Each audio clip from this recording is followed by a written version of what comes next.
Hello and welcome everyone to another StarCraft 2 England cast.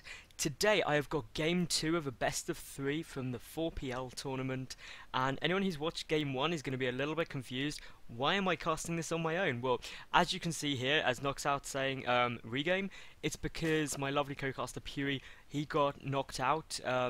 He didn't actually manage to join before the game started. It was a bit of a mishap, but I'm just going to do it myself quickly from the replay, just so we do have the complete set. So for anyone wondering, excuse me, he's actually TSLRevival, so a really good player, and he is the pink Zerg in the top right. He is playing against, or is it pink or teal? No. Okay, he's the Zerg.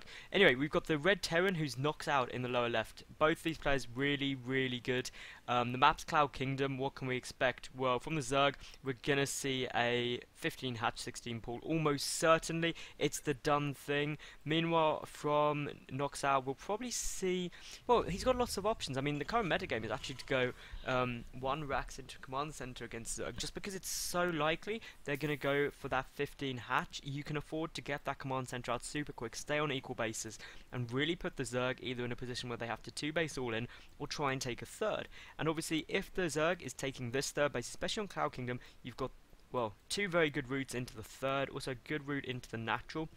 So really that can be quite tricky for them, but judging by the fact this gas is coming down really early here for NoXOuT, I don't think we will be seeing that. Probably reactor Hellions, even though after the Queen change they're less effective than they used to be, they're still fine. They're a good opening, they're a safe opening, they give you map control, and they stop really Zerglings being too much of an issue early on. So, Revival, what can we expect from him? Well, again, Ling Bling is almost certain in a ZvT. It's what's done. He's gone for that 15 hatch already. We see the pool, he's up at 16, so the pool will drop as soon as he gets to 200 minerals. There we go, so that's down on the queue. Meanwhile, NoXOuT, well, he's just still doing everything standard. So I'm going to use this as a quick shout out, basically while we've not got much going on. If you do like this video or any of the videos, please give them thumbs up. It's massively helpful to us. We've actually got a bunker going down here though, so we'll see if this gets cancelled or even stop the drone. We'll scout it, we'll see that bunker coming down. Gonna try and do some damage down here. There's also a tech lab coming down on this barrack, so we're gonna see a Reaper opening, which is really unusual, but a lot of drones have been pulled here. Obviously, if a Reaper can get into a bunker, then it's pretty much fine. It can do stupid amounts of damage to a Zerg early on. So it's a shame that bunker didn't go down for NoXOuT, but Revival doing a great job of denying that. And now that push has kind of failed. Where was I? Yeah, please thumbs up any videos on my channel, because it's really helpful. Also good to get feedback, it just helps me out massively. Also follow us on Twitter. My Twitter's down on the bottom left here on this video, at SC2_England. Pughy, who's the other co-caster, is at PughyDude, which is PUGHYDUDE. Definitely check him out. We do lots of live casting and stuff for D-eSports, which you should also check out. All the info will be in the below the video in the info tab, so do check that out. Now, really, what have we got here? Well, this one Reaper, I think a Reaper's a really strange choice, purely because with the new Queen range, Reapers weren't good before. Zerg's got so good at dealing with them, and now Queens have 2 additional range, then really you'd have to do something crazy to lose out on that. But NoXOuT is getting up his command center behind this, and I guess the Reaper does give good map control. They're relatively quick. Again, this Queen's already out there, it's ready to deal with it. It's going to be tough to get in. The other Queen sitting up here, because this is the other route in. You could come up here with the Reaper, and the Queens are already there. Revivals, he's there ready, and essentially that Reaper's not going to do much. And I think it's really quite a shame that to see 2 Reapers out, because, well, I just feel like they're not going to be able to achieve much. I mean, as you see, they're currently just sitting here at a watchtower because they can't get in. And Revival behind this, he's got a 3rd Queen up, dedicated just for creep spread. But it will be interesting to see if somehow NoXOuT can get some damage out of these, because really to warrant getting them, they have to get at least a couple of drone kills each. Otherwise, you just spend so much, you delay this base so much that it's not really worth it. We do have 2 more racks coming out here for NoXOuT, and where are those Reapers going? The Reapers, they're just still sitting around. They haven't engaged at all. It was just such a big investment. I don't see really how NoXOuT can justify that. But anyway, we've got Stim on its way out here, and 2 reactors coming down. So this is going to be a fairly standard fall. I'll get Stim Marines out. factory already on its way, so we're going to see tank production now fairly soon. Revival, he's getting up all 4 of his gases at once. This is a very kind of Spinishua style build, who originally made it really quite popular. You get a lot of minerals, hold the gas off until you get to around 45 supply, then you just grab all 4 at once, and essentially, it's a more defensive build, you're safe. The extra queens are also brilliant in this type of build. The queen's insanely good at defense now, and the creep spread is going to be absolutely amazing for Revival now, and who can blame him? Anyway, I don't think he's actually scouted out this base here. There is that no, there is an Overlord there just hiding, so that Overlord will be able to see everything, and NoXOuT clearly really worried, because if this base hasn't come out, and he knows the Revival is aware of this base, well, you're going to assume a push is coming, because otherwise the Zerg player is going to get behind economically. So by building these bunkers, even if they are needed, you're going to be pretty safe. And if you're safe, then really if they don't push, well, you're ahead economically. If they do push, you're safe. Which, good thinking, good choice making there. Third bunker might be a bit too much, but obviously you can salvage bunkers for 3/4 their cost, so no big concern there. Siege mode on its way out now. We've also got the first tank on its way. The first starport nearly finished up too, so this is pretty good. Some supply depots even finishing off this wall off. These bunkers just spread out so well. We've got the Baneling nest coming out though, as well as this third hatchery, macro hatchery. And now the third base on its way as well from Revival. So these double 1-1 upgrades, the fact there's the Roach 1 and Baneling nest really makes me think we're going to see a big Baneling Roach all-in.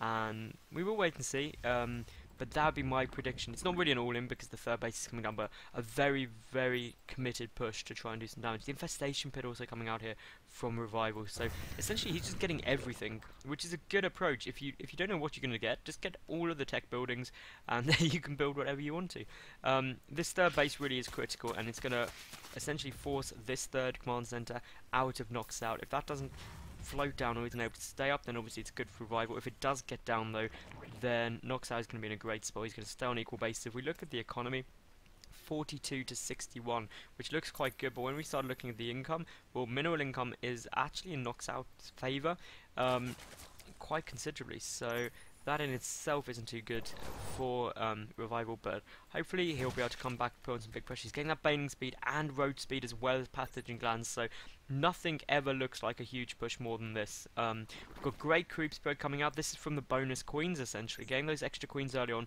mean your creep spread is amazing. We do have a drop coming down here, but it will be spotted by an Overlord, so essentially the best thing NoXOuT could do, if your drop is spotted by an Overlord overground, just kill the Overlord. The Zerg player will have seen it. You can, well, risk supply blocking them, waste 100 minerals and a Overlord obviously, so definitely worth doing. The 1-1 upgrade's about to finish now for Revival. Definitely ahead in supply. If we actually look at the army supply count, well, it's 33 for NoXOuT, 47 for, excuse me, and the work count obviously very different as well. The third base is getting floated down though at the moment for NoXOuT, and essentially what can you do? We've got spores coming down everywhere. Well, one spore just covering from a drop. Slight over-exaggeration. We've also got the roaches out. We've got the 2-2 melee upgrades on the way. Some infestors coming out. This push is starting to look like it'd be really, really scary. In terms of defense, what does NoXOuT have? Well, he has this one tank at the moment. Are there even any more in the field? No, just the one tank. That is not going to be enough. It doesn't have the upgrade, so it will take 2 shots to kill each and every Zergling and Baneling, and that is what you really, really don't want to have happen, because that just means you're not going to be able to deal with a big mass up of Lingbling. So in we go. We're going to see a planetary fortress about to finish up at the third for NoXOuT. That could be his saving grace. A 4th command center is on its way. Meanwhile, the watchtower was held a great little pick up there. Only one marine was taken down. Both those Reapers do die. They were pretty useless, but in come all of the Zerglings. We'll see the planetary fortress, and we'll just get out of there, because you do not want to be engaging a planetary fortress with just Zerglings, at least not at this stage of the game. The 4th base on its way out for Revival. Second he saw the 3rd come down. This drop is going to get cleaned up nicely by those Zerglings, and I mean, essentially as a Zerg you always want to be a base up. That's why the second Revival saw this, and specifically a 4th command center being built, he said, right, I need my 4th base. That is really my only option. Chain fungling this medevac here. Revival doing a great job. All the marines were cleaned up. Meanwhile, 2-2 is about just over half done. Baneling speed's done, roach speed done. We will see Hive on the way. We've got Burrow coming out for those infestors, so we could see some good burrowed infestor play. And that Hive, that's going to be critical, because essentially Revival, he's getting into a position where he's ready to get ultras out, and this is a lot of Banelings. 19 banings coming out already will force that to come back, and well, if you're NoXOuT, how do you deal with this? He's only got 3 tanks on the field. He needs to spread them out as best as possible, and he needs to spread out those Marines as well. Not only for the banings, but also for the fungal growth. A big fungal growth would be absolutely devastating. A lot of SCVs caught by fungals there. All the Marines cleaned up by the banings. The Planetary Fortress will stay up, but how many SCVs were taken down there?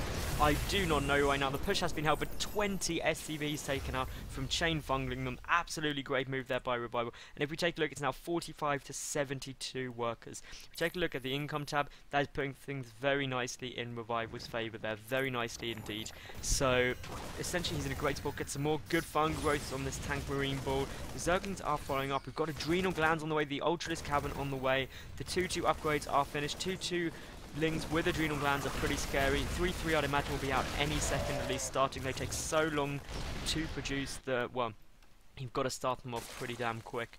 Adrenal Glands is missed by quite a lot of players, but it's such a good upgrade. Always get it. It's cheap, it's quick to build, it's fantastic. There goes 3-3. As you can see, 220 seconds to build that, but 3-3 Lings with Adrenal Glands are crazy good against everything. Ultras with 3-3, especially if he gets the Ultralisk upgrade as well. Absolutely sick. But here we go, the Zerglings are running and they get good surround, and well, more fungal growth to go off on those SCVs. Some infested Terrans getting lobbed down there. This Planetary Fortress is not looking too happy in the slightest, but I mean, there are some good repairs going off, but it's still losing health very, very rapidly. But I think NoXOuT is going to be able to hold that down. But at what cost? Well, another 10 SCVs killed off there. That takes him back down to 47 workers to 75. This is not fun. It's relentless pressure from Revival.